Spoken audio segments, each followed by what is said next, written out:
Elevator চ্যানেলে আমি তোমাদেরকে ওয়েলকাম জানাচ্ছি।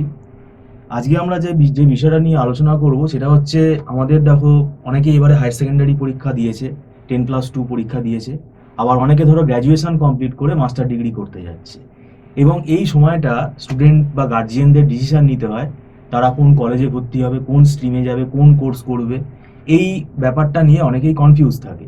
তারপরে একটা ব্যাপার হচ্ছে যে এখন সবার মনেই যেটা আশা, যে চাকুরিমুখী যে পরীক্ষাগুলো, জব ওরিয়েন্টেড যে কোর্সগুলো, সেই কোর্সের দিকেই যাওয়ার ঝোঁকটা আমরা বেশি দেখতে পাচ্ছি জেনারেল কোর্সের তুলনায়। তা এখন এই যে প্রফেশনাল যে কোর্সগুলো, এই কোর্সগুলো সাধারণভাবে আমরা দেখি সেলফ ফাইন্যান্সড কলেজ থেকে করানো হয়।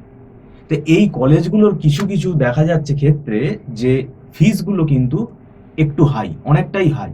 তো যারা একটু মিডিওকার স্টুডেন্ট, মানে যারা একটু, মানে যাদের ফাইন্যান্সিয়াল কন্ডিশন মিডিয়াম, তারা কি তাহলে অ্যাফোর্ড করতে পারবে না? তাদের তাহলে এটা কি অসুবিধায় পড়তে হবে, এই নিয়ে আমরা আলোচনা করব। আমাদের মধ্যে উপস্থিত আছেন মিস্টার সৌভিক দত্ত। নমস্কার। আমি যেটা বললাম যে যারা একটু মিডিওকার স্টুডেন্ট বা যাদের একটু ফাইন্যান্সিয়াল কন্ডিশন একটু মিডিয়াম, এখন প্রফেশনাল কোর্সগুলো করা ছাড়া কোনো উপায় দেখছে না বাবা মারা। তো তারা এই প্রফেশনাল কোর্সগুলো আবার সেলফ ফাইন্যান্স কলেজগুলো থেকে বেশি করানো হচ্ছে, ধরুন এমবিএ, বিবিএ, বিসিএ, বিটেক। তো এই কোর্স ফিসগুলো এখন 2026-এ দাঁড়িয়ে আপনার কি মনে হয় অনেকটাই মানে বেড়ে গেছে, হাই হয়ে গেছে? অনেক হাই হয়ে গেছে।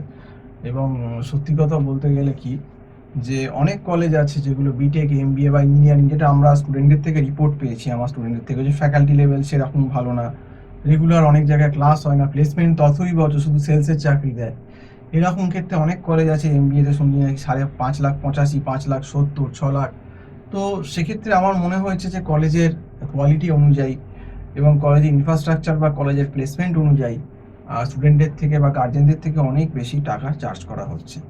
আমি তাই বর্তমান সরকারকে অনুরোধ করব যে আপনারা কিন্তু এই যে আমাদের পশ্চিমবঙ্গে যে প্রাইভেট ইঞ্জিনিয়ারিং বা ম্যানেজমেন্ট যে কোর্সগুলো যারা করাচ্ছে বা আইটি কোর্স যারা করাচ্ছেন প্রাইভেটে, এবং যে সমস্ত ইউনিভার্সিটিগুলো অটোনোমাস এখানে নতুন করে চালু করেছে কয়েক বছর হলো, তো সেই সমস্ত ইউনিভার্সিটি এবং প্রাইভেট যে কলেজগুলোতেও আমাদের হয়তো ম্যাকআউটের আন্ডারে কিছু কলেজ আছে, এরকম কলেজ আছে, বা অন্য ইউনিভার্সিটির আন্ডারও যে কলেজগুলো আছে, বা অনেকে যে প্রাইভেট ইউনিভার্সিটি যে যারা চালাচ্ছে, প্রত্যেককেই আমার মনে হয় আমাদের যে বর্তমান সরকার তার একটু মনিটরিং করা উচিত। কারণ অনেক ক্ষেত্রে আমি দেখছি যে সেরকম ফ্যাকাল্টি নেই, কিছু নেই, একটা ফিস 5,85,000 করে রেখে দিয়েছে। তো কিসের জন্য তাহলে 5,85,000, 6,00,000 ফিস? তুমি প্লেসমেন্ট সেই লেভেলে দিতে পারবে না। তুমি বলতে পারবে যে একটা ছেলেকে তুমি যে এত টাকা নিচ্ছ, সে হয়তো লোন করেই পড়ছে, সে কি করে এই টাকাটা রিকভারি করবে যদি তুমি প্লেসমেন্ট না দাও? আর যদি তুমি এরকম ছেলেকেই পয়সার জন্য নিচ্ছ, যে তার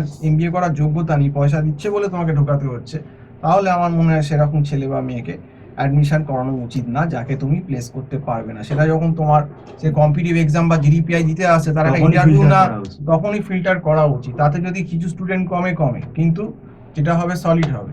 কিন্তু আমি টাকার জন্য, সিট ভরাবার জন্য যে আসছে তাকে আমি নিয়ে নিচ্ছি, এই ট্রেনটা বহুদিনই চলছে, নতুন কিছু না, যে কিছুই জানে না। তো সেক্ষেত্রে তার কোর্সটাও হয়তো ভালো করে কমপ্লিট হলো না, শেষে 2-3টে সাবজেক্টে সাপ্লি খেয়ে গেল। এমনও হয়েছে আমি দেখেছি ড্রপ আউট হয়ে গেল, সে কোর্সটা ছেড়েই দিল, তার টাকা গেল, সময় গেল, সবই কেরিয়ারও গেল।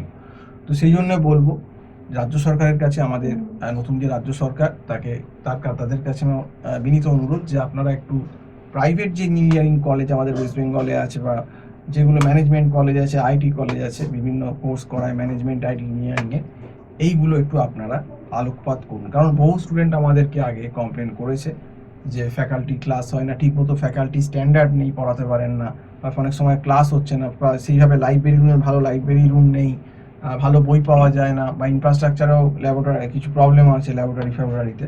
তো সেক্ষেত্রে আমি কিন্তু বলবো যে একটু গভর্নমেন্টের একটু নজর দেওয়া উচিত এই ব্যাপারটাতে। তো আজকে এই অবধি বলেই শেষ করছি। সম্পূর্ণ ভিডিওটা দেখার জন্য অসংখ্য ধন্যবাদ। নমস্কার।